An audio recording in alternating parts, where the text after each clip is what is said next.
বেলাল রাদিয়াল্লাহু তাআলা আনহু যখন নবীজি সাল্লাল্লাহু আলাইহি ওয়াসাল্লামের ইন্তেকালের খবর শুনলেন, শোনার সঙ্গে সঙ্গে হযরতে বেলাল হাবশী রাদিয়াল্লাহু তাআলা আনহু মদিনা ছেড়ে হাবশায় চলে গেলেন, নিজের দেশে চলে গেলেন। তিনি বলতে লাগলেন, মদিনায় আমি কার জন্য থাকবো, কার অপেক্ষায় থাকবো? যেই মদিনায় ছিলাম বারবার আল্লাহ রসুল সাল্লাল্লাহু আলাইহি ওয়াসাল্লামের চেহারা দেখেছি। আমি বেলাল আজান দিলে আল্লাহ রসুল ঘর থেকে বের হয়ে আসতেন, ইমামতি করতেন, আমি পিছনে দাঁড়িয়ে ইকামত দিতাম।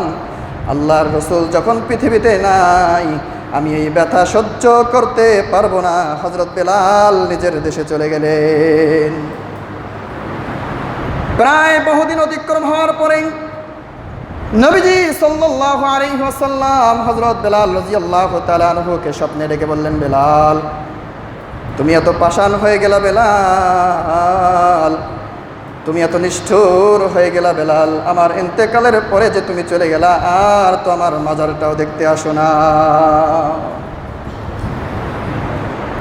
স্বপ্নে দেখার পরে হযরত বেলাল হাবশী রাদিয়াল্লাহু তাআলা আনহু ঘুম ভেঙে যায়। সঙ্গে সঙ্গে তিনি বিবিকে ডাক দিয়ে বললেন, বিবি গো, আর থাকার সময় নাই, আমার পয়গাম্বরের পয়গাম এসেছে, ডাক চলে এসেছে, আমাকে এই মুহূর্তে মদিনায় ছুটে যেতে হবে।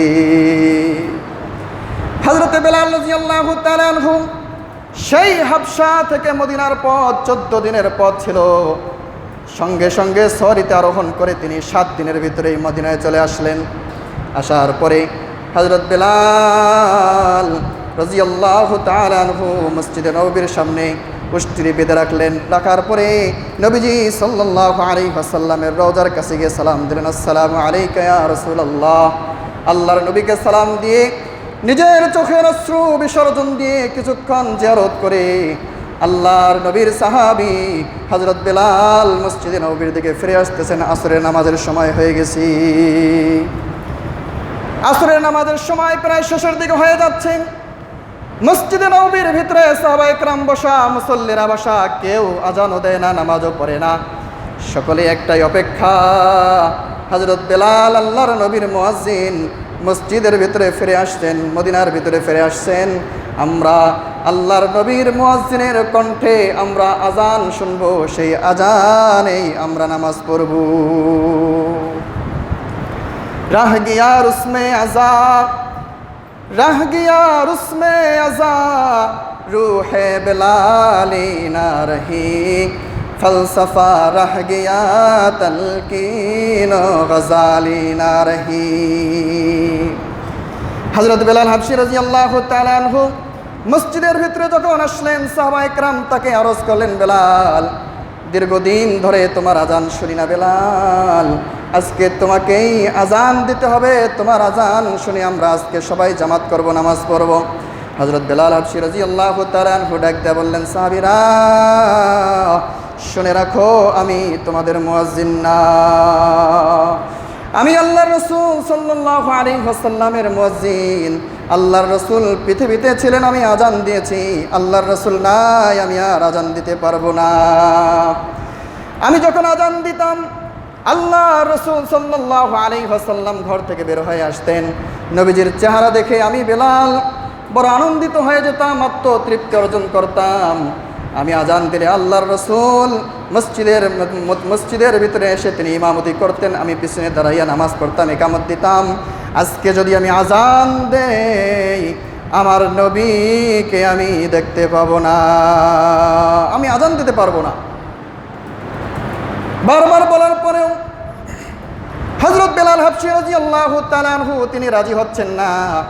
এক পর্যায়ে হযরতে আবু বকর, ওমর, মুরব্বী সাহাবী হযরত সালমান ফারিসি রাদিয়াল্লাহু তাআলা আনহু সহ বড় বড় সাহাবীরা রিকোয়েস্ট করলেন।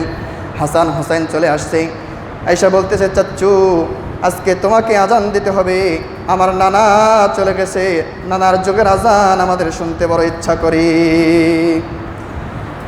হযরত বেলাল রাদিয়াল্লাহু তাআলা আনহু, হাসান হুসাইন রাদিয়াল্লাহু তাআলা আনহুমা সহ বড় বড় সাহাবীদের কথা আর রুখতে পারলেন না, তিনি বাধ্য হলেন আজান দিতে।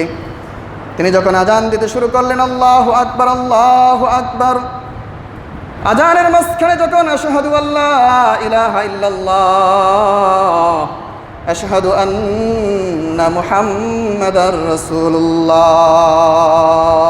সাল্লাল্লাহু আলাইহি ওয়াসাল্লাম যখন এই মুহাম্মদ শব্দ বলতে গেছেন, হযরত বেলাল হুশ অজ্ঞান হয়ে গেছেন। হযরত বেলাল রাদিয়াল্লাহু তাআলা আনহু মাটিতে শুয়ে পড়ছেন। আমার হাবিবের নাম আসছে, আমি কিভাবে দাঁড়ায় থাকি? আমার হাবিব আজকে আজান দিলে, আজান শুনতে, আজানের জবাব দিত, আমি তাকে দেখতাম। সেই আজান আমি আজকেও দিচ্ছি। আমি তো আর হাবিবকে আর দেখবো না, আমার পয়গম্বরকে আর দেখবো না। হযরত বেলাল রাদিয়াল্লাহু তাআলা আনহু মসজিদে নববীর ভিতরে আজান দিলেন। আজানের ধ্বনি মসজিদের বিভিন্ন অঞ্চলে, মদিনার বিভিন্ন এলাকায় চলে গেল। আজানের ধ্বনি, হযরত বেলাল রাদিয়াল্লাহু তাআলা আনহু আজান দিচ্ছেন। মহিলারা পর্যন্ত ঘর থেকে পর্দা করে চলে আসছে যে আল্লাহর রসুলের মুয়াজ্জিন ফিরে আসতে দেখতে যায়।